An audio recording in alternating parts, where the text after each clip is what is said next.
चलिए स्टूडेंट्स, आज स्टार्ट करते हैं चैप्टर फोर्थ के एमसीक्यूज। कि चैप्टर फोर्थ में कल हमने जो लास्ट टॉपिक किए थे उसमें दो टॉपिक्स किए थे। एक तो किया था वैलेंसी सेल, वैलेंस इलेक्ट्रॉन की जो आउटर मोस्ट सेल थी उसको हम क्या बोलते थे, वैलेंस सेल या एन वैलेंस सेल बोलते थे। और उसके अंदर जो इलेक्ट्रॉन प्रेजेंट होते थे उसे बोलते थे वैलेंस इलेक्ट्रॉन। उसी के साथ साथ हमने एक टॉपिक और किया था। वो टॉपिक क्या गया था, किसी एटम से रिलेटेड उसका एटॉमिक नंबर और मास नंबर। एटॉमिक नंबर से हमें क्या पता लगता है, उसके अंदर कितने इलेक्ट्रॉन प्रेजेंट है और कितने प्रोटॉन प्रेजेंट है। और मास नंबर से हमें क्या पता लगता है, न्यूट्रॉनों की संख्या पता लगती थी कि कितने न्यूट्रॉन प्रेजेंट है। क्योंकि मास नंबर क्या होता था, प्रोटॉन प्लस न्यूट्रॉन। तो प्रोटॉन कहाँ से आ जाएंगे, एटॉमिक नंबर से। तो न्यूट्रॉन हम निकाल लेंगे वहाँ पर, एटॉमिक मास नंबर हमें गिवन होगा तो मास नंबर भी गिवन होगा। प्रोटॉन हम एटॉमिक नंबर से निकाल लेंगे तो वहाँ पर हम क्या कैलकुलेट कर सकते थे, न्यूट्रॉन कैलकुलेट कर सकते थे। अब यहाँ पर उन टॉपिक्स पे बेस्ड कुछ एमसीक्यूज है जिनको हम यहाँ पर स्टार्ट करेंगे। तो सबसे पहले जो एमसीक्यूज है वो क्या है, which of represent electronic distribution in magnesium.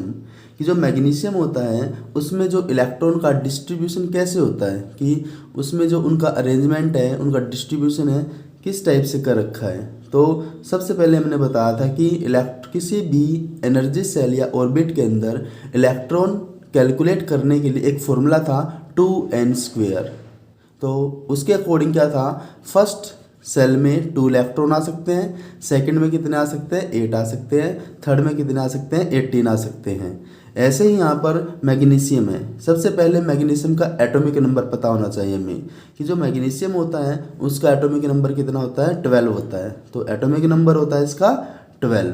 तो इसका जो डिस्ट्रीब्यूशन कैसे करेंगे, सबसे पहले फर्स्ट ऑर्बिट में कितने आएंगे, 2। फर्स्ट ऑर्बिट में कितने आएंगे, 2। फिर सेकेंड ऑर्बिट में कितने आ सकते हैं, मैक्सिमम 8 आ सकते हैं। और उसके बाद हमारे पास कितने बचे, फर्स्ट में 2, फिर सेकंड में 8, तो टोटल कितने हो गए 10। और बचे कितने 2, वो किस में आएंगे, थर्ड सेल में। तो जो इसका अरेंजमेंट होगा वो क्या होगा, 2,8,2। तो फर्स्ट में 2 इलेक्ट्रॉन्स, सेकंड में 8 इलेक्ट्रॉन्स, और जो बाकी के बच गए 2 वे किस में आ जाएंगे, थर्ड में। तो इसका इलेक्ट्रॉनिक डिस्ट्रीब्यूशन क्या हो जाएगा, 2,8,2। तो इसका आंसर क्या आ जाएगा, बी। नेक्स्ट एमसीक्यू है कि Rutherford alpha particle scattering experiment resulted to discovery of. कि जो रदरफोर्ड ने अल्फा पार्टिकल स्कैटरिंग एक्सपेरिमेंट किया था उसके अकॉर्डिंग किसकी डिस्कवरी हुई थी। तो उसके अकॉर्डिंग इसकी डिस्कवरी हुई थी न्यूक्लियस की। तो रदरफोर्ड एक्सपेरिमेंट में किसकी डिस्कवरी हुई थी, न्यूक्लियस की। नेक्स्ट क्वेश्चन है, the first model of atom was given by. कि मॉडल का मतलब क्या है, कि एटम्स के बारे में, एटम की स्ट्रक्चर से रिलेटेड जिसने अपने व्यूज दिए थे उन्हें क्या बना दिया गया था, मॉडल बना दिया गया था। और सबसे पहले एटम के स्ट्रक्चर के से रिलेटेड किसने बताया था, जे थॉमसन ने बताया था। तो फर्स्ट मॉडल किसने दिया था, जे थॉमसन ने दिया था। किससे रिलेटेड, एटम की स्ट्रक्चर से रिलेटेड। नेक्स्ट क्वेश्चन है कि the electron distribution in aluminium atom. की अब क्या दे रखा है यहाँ पर, एल्यूमिनियम एटम दे रखा है कि एल्यूमिनियम एटम के अंदर इलेक्ट्रॉन का डिस्ट्रीब्यूशन कैसे होता है। सबसे पहले हमें यहाँ पर एल्यूमिनियम का क्या पता होना चाहिए, इसका एटॉमिक नंबर पता होना चाहिए। एल्यूमिनियम का एटॉमिक नंबर कितना होता है, 13 होता है। कितना होता है, 13 होता है। तो ऐसे ही हम यहाँ पे क्या करेंगे, 13 को डिवाइड करेंगे। सबसे पहले किस में करेंगे, 2 में, फिर 8 में, कितने हो गए 10, फिर बाकी कितने बचे 3। तो इसका अरेंजमेंट क्या आ जाएगा, 283। तो 283 किस में है, ए ऑप्शन में है। तो इसका आंसर क्या हो जाएगा, ए। तो ये क्या आ जाएगा, electron distribution in aluminium atom.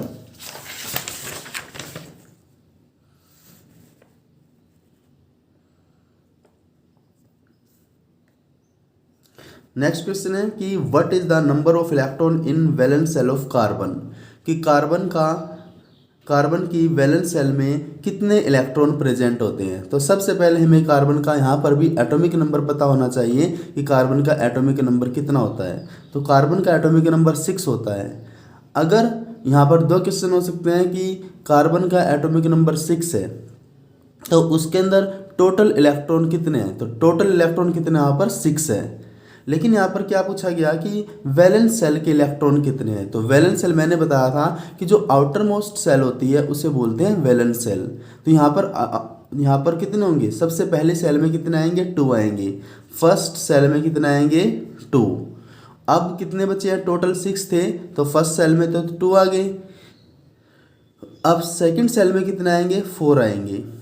अब इसके पास कितने हो चुके हैं, टोटल 6 हो चुके हैं। तो सबसे जो बाहर वाली सेल है, जो मतलब आउटर सेल है, उसमें कितने इलेक्ट्रॉन आए हैं, 4 आए हैं। तो इसका मतलब कार्बन के जो वैलेंस इलेक्ट्रॉन है वे कितने होंगे, 4 होंगे। अगर टोटल इलेक्ट्रॉन पूछे तो 6 है, वैलेंस इलेक्ट्रॉन पूछे तो कितना है, 4 है। नेक्स्ट है what is electronic configuration of sodium, कि सोडियम की इलेक्ट्रॉनिक कॉन्फ़िगरेशन क्या है। यहाँ पे भी हमें क्या पता होना चाहिए, सोडियम का एटॉमिक नंबर पता होना चाहिए कि सोडियम का एटॉमिक नंबर क्या है। तो सबसे पहले जो सोडियम का एटॉमिक नंबर होता है वो 11 होता है। सोडियम का एटॉमिक नंबर कितना होता है, 11 होता है एटॉमिक नंबर। अगर इसका एटॉमिक नंबर 11 है तो इसमें कैसे अरेंज होगा, तो सबसे फर्स्ट सेल में बताया था, सबसे फर्स्ट सेल में आते हैं 2, फिर सेकंड में कितना आते हैं 8, 2 और 8 10, और थर्ड में कितना आएगा 1। तो इसमें कौन सा आंसर आएगा, 2 8 1। तो इसका आंसर आ जाएगा ए आंसर।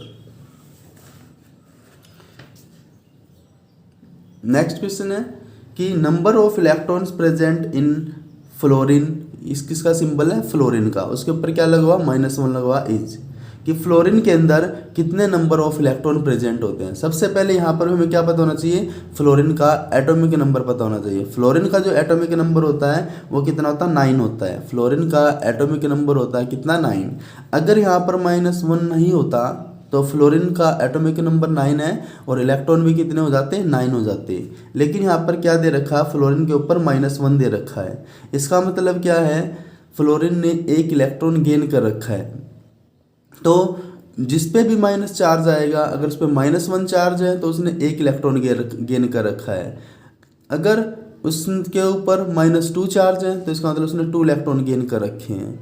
लेकिन अगर किसी के ऊपर प्लस में चार्ज है तो इसका मतलब उसने लॉस कर रखा है, 1 इलेक्ट्रॉन लॉस कर रखा है। अगर उसके ऊपर +2 है तो इसका मतलब उसने 2 इलेक्ट्रॉन लॉस कर रखे हैं। लेकिन यहाँ पर क्या है, फ्लोरीन के ऊपर -1 है। वैसे नॉर्मली एटॉमिक नंबर फ्लोरीन का कितना होता है, 9 होता है। फ्लोरीन का एटॉमिक नंबर कितना होता है, 9 होता है। तो 9 तो वो हो गई, और -1 मतलब 1 इलेक्ट्रॉन इसने गेन कर रखा है। तो टोटल इलेक्ट्रॉन कितने हो गए फ्लोरीन के पास, 10।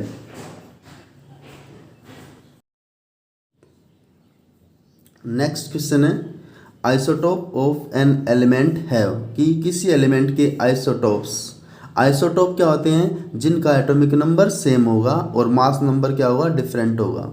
आइसोटोप क्या होंगे, जिनका एटॉमिक नंबर क्या होगा, सेम। तो सेम एटॉमिक नंबर, इसमें क्या कह रखा, same mass number, different atomic number, same number of neutrons.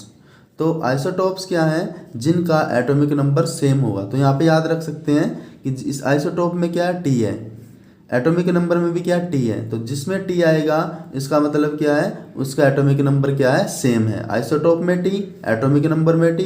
तो आइसोटोप क्या होता है, जिनका एटॉमिक नंबर क्या होता है, सेम होता है। तो इसका आंसर क्या आ जाएगा, ए।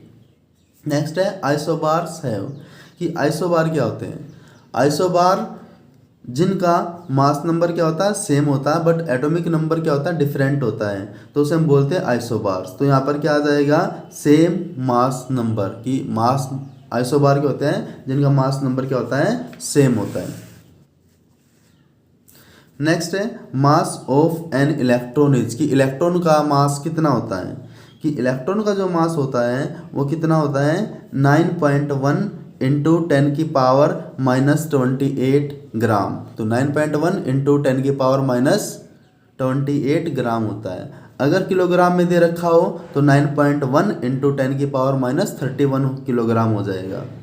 अगर किलोग्राम में है तो यहाँ पे आ जाएगा 10⁻31, अगर ग्राम में है तो 10⁻22 ग्राम। नेक्स्ट है इलेक्ट्रॉन्स वर डिस्कवर्ड बाय, कि इलेक्ट्रॉन की जो डिस्कवरी है वो किसने की थी। तो इलेक्ट्रॉन की जो डिस्कवरी की थी, जो इलेक्ट्रॉन की डिस्कवरी किसने की थी, जे थॉमसन ने की थी। कि जो इलेक्ट्रॉन की डिस्कवरी किसने की थी, जे थॉमसन ने। न्यूट्रॉन वर डिस्कवर्ड बाय, कि न्यूट्रॉन की डिस्कवरी किसने की थी। इलेक्ट्रॉन की डिस्कवरी की थॉमसन ने, न्यूट्रॉन की डिस्कवरी की किसने? चैडविक ने। तो न्यूट्रॉन की डिस्कवरी किसने की थी? चैडविक ने की थी। नेक्स्ट है कि प्रोटॉन वर डिस्कवर्ड बाय, कि प्रोटॉन की डिस्कवरी किसने की थी? यहाँ पर दो ऑप्शन हो सकते हैं। सबसे पहले तो प्रोटॉन के बारे में किसने बताया था? गोल्डस्टेन ने।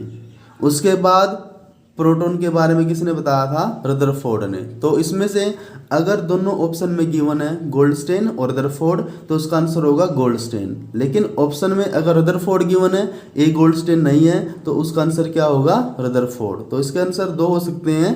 तो सबसे पहले फर्स्ट किसने इसके बारे में स्टडी की थी? गोल्डस्टेन ने। उसके बाद किसने? रदरफोर्ड ने। तो अगर दोनों ऑप्शन में है तो उसका आंसर हम क्या करेंगे? ए गोल्डस्टेन। अगर गोल्डस्टेन नहीं दे रखा है तो प्रोटॉन की डिस्कवरी के लिए क्या आंसर आएगा? रदरफोर्ड। नेक्स्ट है कि जो neutral particles present in nucleus, की ऐसा कौन सा पार्टिकल है एटम के अंदर जो न्यूट्रल होता है, जिस पे कोई चार्ज नहीं होता? तो वो पार्टिकल क्या होता है? न्यूट्रॉन। प्रोटॉन पे कितना चार्ज होता है? +1 चार्ज होता है। इलेक्ट्रॉन पे -1 चार्ज होता है। और न्यूट्रॉन क्या होता है? जिस पे कोई चार्ज न हो। तो इस पर क्या आ जाएगा आंसर इसका? No charge. नेक्स्ट है which is not a fundamental particle of an atom, की एटम के अंदर कौन सा बेसिक पार्टिकल या फंडामेंटल पार्टिकल प्रेजेंट नहीं होता? तो यहाँ पर आंसर दे रखे हैं electron, proton, neutron, alpha particle. तो इलेक्ट्रॉन भी होता है, प्रोटॉन न्यूट्रॉन कहाँ पे होते हैं? न्यूक्लियस में होते हैं। इलेक्ट्रॉन कहाँ पे होते हैं? सराउंडिंग में होते हैं, एनर्जी सेल के अंदर। तो इसका आंसर क्या आ जाएगा? अल्फा पार्टिकल फंडामेंटल पार्टिकल नहीं है। नेक्स्ट है number of valence electron in chlorine के ऊपर क्या दे रखा? -1 चार्ज दे रखा है, आयन आर। ये क्लोरीन पे कितना चार्ज होता है? क्लोरीन का एटॉमिक नंबर कितना होता है? 17 होता है। क्लोरीन का एटॉमिक नंबर कितना होता है? 17। अगर यहाँ पे नॉर्मली क्लोरीन होता तो उसका एटॉमिक नंबर 17 है। इलेक्ट्रॉन में कितने होते हैं? यहाँ पर 17 होते हैं। लेकिन यहाँ पे क्लोरीन के ऊपर माइनस लगा रखा है, इसका मतलब इसने एक इलेक्ट्रॉन और गेन कर रखा है। इसका मतलब इसके पास टोटल इलेक्ट्रॉन कितने हैं? 18। 17 में से एक गेन कर रखा है। तो इसका आंसर कितना हो जाएगा? डी। तो ये थे हमारे मोस्ट इंपॉर्टेंट एमसीक्यूज जो किसमें एग्ज़ाम के लिए क्या थे? बहुत इंपॉर्टेंट है। तो बने रहिए student with we learning classes. अगर ये वीडियो आपको पसंद आए तो लाइक, शेयर एंड सब्सक्राइब करना ना भूलें। Thank you.